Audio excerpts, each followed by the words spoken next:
Pessoal, nas aulas passadas nós falamos sobre as centrais de compressão, tá? Alguns detalhes importantes para a gente levar em conta no seu dimensionamento ou na sua atualização para atender a operação hoje das fábricas. Hoje nós vamos ser mais específicos e vamos falar a respeito do sistema de cálculo de tendência de consumo, tá? E o que é relevante para a gente nisso daí.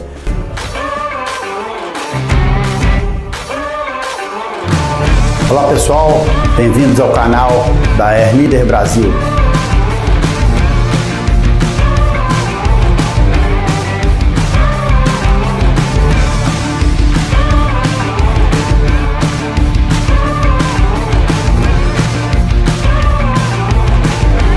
Meu nome é Virgílio Souza, sou engenheiro eletricista e o nosso objetivo aqui é compartilhar com vocês conhecimentos sobre eficiência energética em ar comprimido.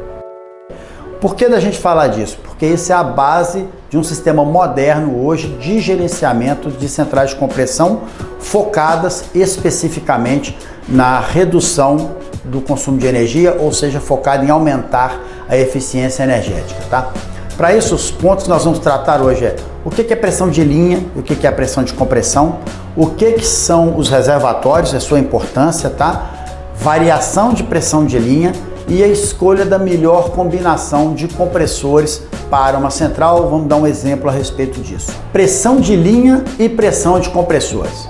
Pessoal, a pressão de linha é aquela pressão que é medida preferencialmente lá no reservatório, tá certo? É o lugar mais tranquilo da instalação, o ar está ali sem fluxo, sem alta velocidade. É o ponto ideal para a gente saber qual que é a pressão que a central de ar está entregando. Agora tem que lembrar de um detalhe. Essa pressão é medida ali normalmente, numa boa instalação, você tem os filtros e os secadores. E os filtros e os secadores apresentam redução de pressão. Então, a medição minha para o sistema de controle de tendência de consumo, ele é baseado nessa pressão. Portanto, nós estamos falando aí, ela vai ser meio 0,6 bar mais baixa do que a pressão do compressor. Então aquilo que você lê na IHM, na interface do compressor, que você ajusta ali manualmente, é em torno de meio bar, 0,6, 0,7 bar, dependendo da sujeira do filtro e do secador, é o que você mede ali, tá certo? Então o sistema nosso de controle, ele está focado no que sai na linha. Então nunca ajuste o sistema de gerenciamento considerando ali a pressão que vai no compressor, porque senão você vai fazer o compressor trabalhar mais alto ainda e aumentar a ineficiência em carga, como nós falamos na aula passada. Atenção pessoal, vamos falar agora sobre os reservatórios. Hoje em dia tem muita instalação que não tem mais, principalmente depois do vilão da NR13. Muita gente, pelo custo de fazer inspeção, recuperar, trocar, etc., acabou optando por tirar os reservatórios. E eles têm a sua razão de ser. Se você tem uma tubulação de uma bitola extremamente grande, você pode até considerar que ela é um pulmão. Não é o ideal, mas é uma consideração. Agora, idealmente, tem um reservatório, ali você não tem velocidade na tubulação, então é o lugar ideal para você botar a medição de pressão de linha para o seu sistema, tá certo? E ele te traz outros benefícios. Ele serve para manter o compressor em carga por mais tempo, para fazer o enchimento, tá certo? E ele também serve para diminuir o tempo, com isso ele diminui o tempo de alívio do compressor e ele mantém o compressor mais tempo desligado.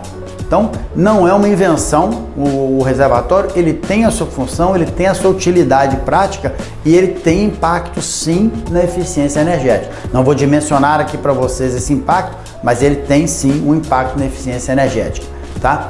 E ele te permite uma melhor leitura das variações de pressão, que para o sistema do cálculo de tendência é muito importante, para que você tenha a visão clara de como é que está variação lá na linha o seu consumo de ar e com isso ajustar melhor os compressores que vão entrar, tá?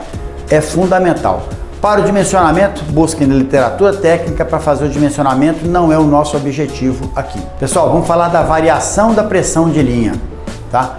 A variação da pressão de linha é o que permite ao sistema de gerenciamento por cálculo de tendência de consumo se antecipar à mudança de consumo e adequar qual o compressor correto para aquela nova realidade e com isso ligar um compressor menor para demandas pequenas e um compressor grande para grandes demandas.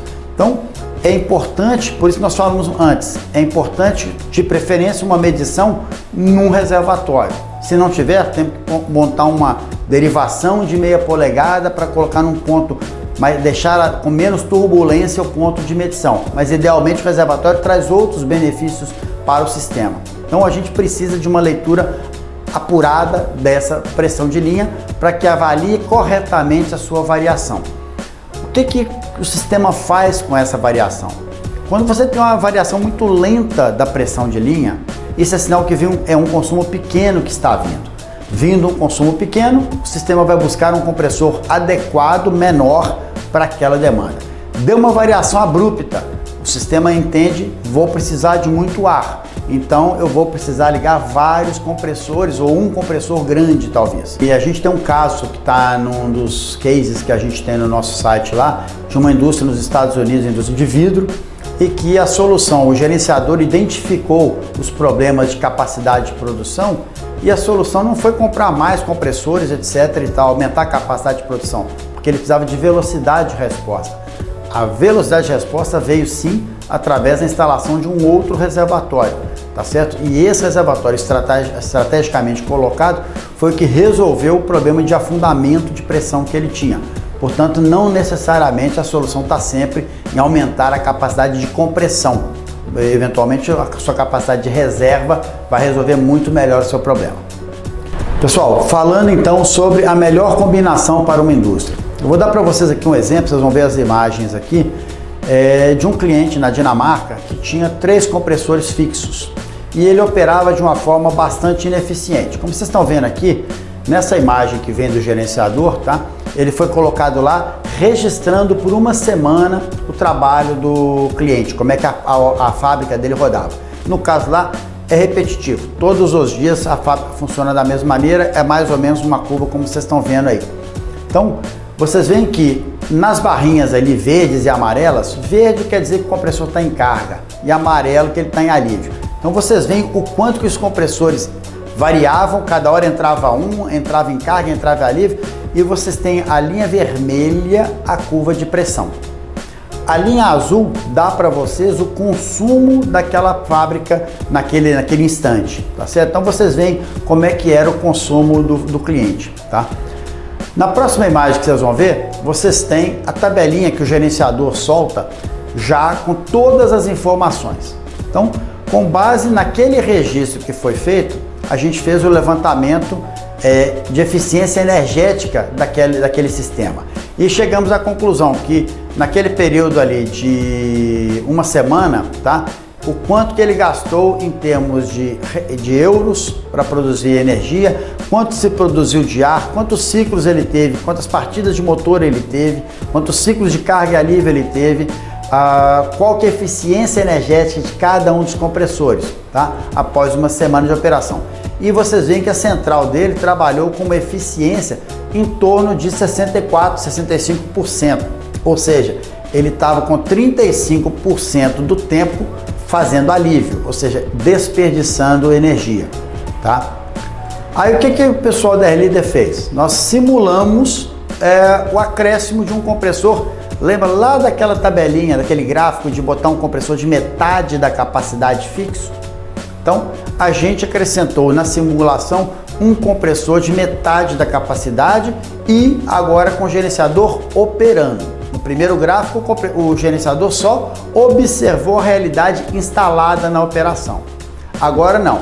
Agora nós temos um novo compressor fixo, menor, e temos o gerenciador decidindo quem entra. É como se fosse o maestro da banda. Então ele diz agora qual é o instrumento que ele quer que toque. Então vocês veem que a pressão do sistema ficou dentro dos limites, tá certo? Mas como eu falei, já que você não tem um VSD, você não tem aquela linhazinha. Então, mas ela se manteve dentro dos limites do sistema. E vocês veem o quê? Que o amarelo praticamente desapareceu das curvas. Você tem basicamente o verde predominando aí, tá? E vocês veem que funcionou principalmente um compressor grande e quando necessário para atender um determinado pico, aquele picozinho que vocês estão vendo mais alto ali, ou os picos mais altos, vocês veem que o sistema acionou em carga um compressor de menor capacidade. Então o custo de alívio caiu substancialmente. Aí seguimos vendo se essa era a melhor combinação para o sistema, se era possível fazer mais nesse sistema. E aí simulamos, além daquele compressor fixo de metade da capacidade, colocamos um VSD adequadamente calculado. Então é um VSD para não ter lacuna de modulação, fique bem claro. Então colocou-se, e aí o gráfico que vocês estão vendo é o mesmo gráfico, basicamente a mesma curva de consumo daquela semana, tá certo? Porém, vocês veem que tem uma curva roxa que é a curva do VSD.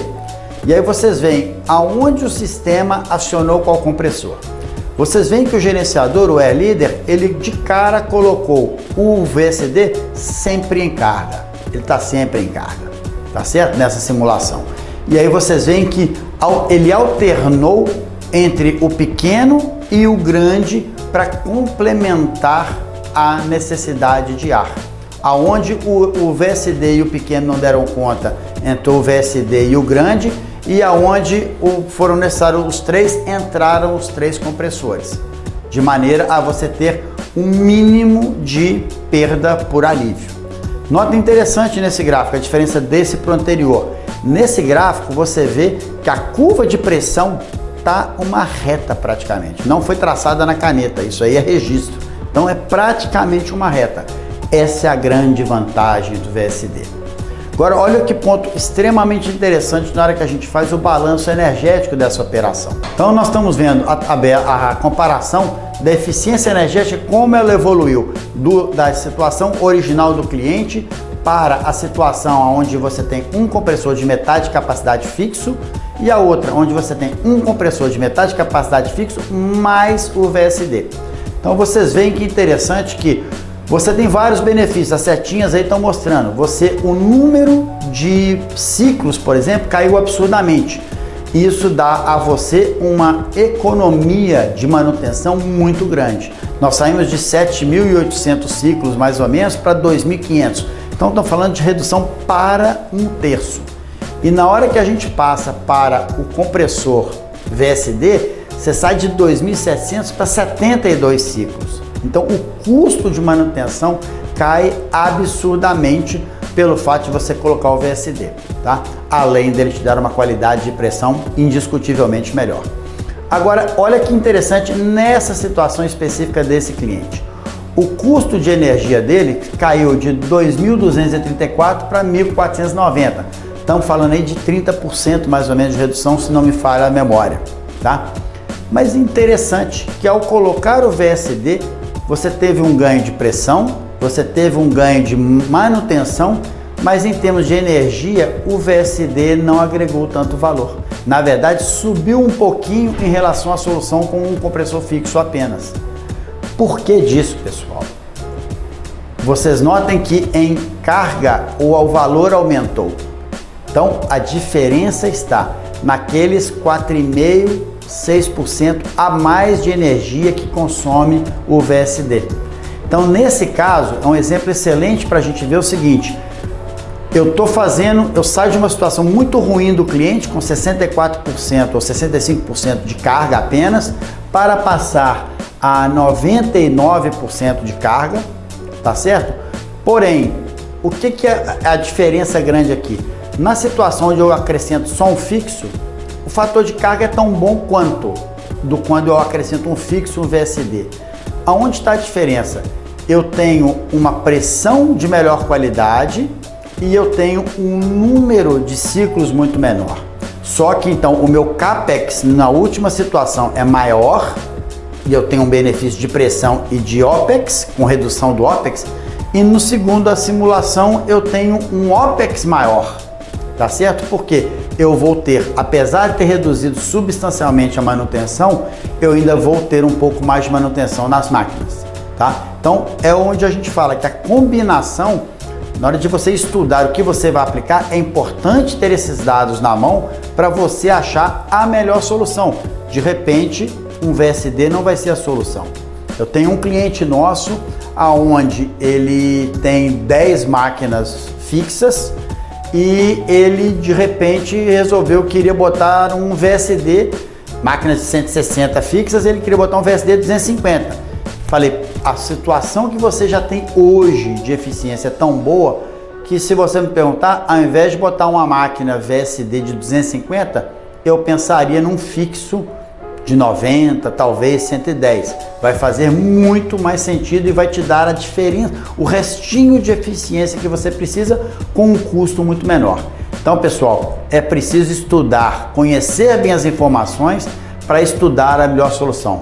Mais uma vez, o que não é medido não é controlado. Pessoal, se vocês gostarem do conteúdo, fiquem à vontade para dar um like, inscrever-se no canal e ativar o sininho aí para as notificações. Um abraço!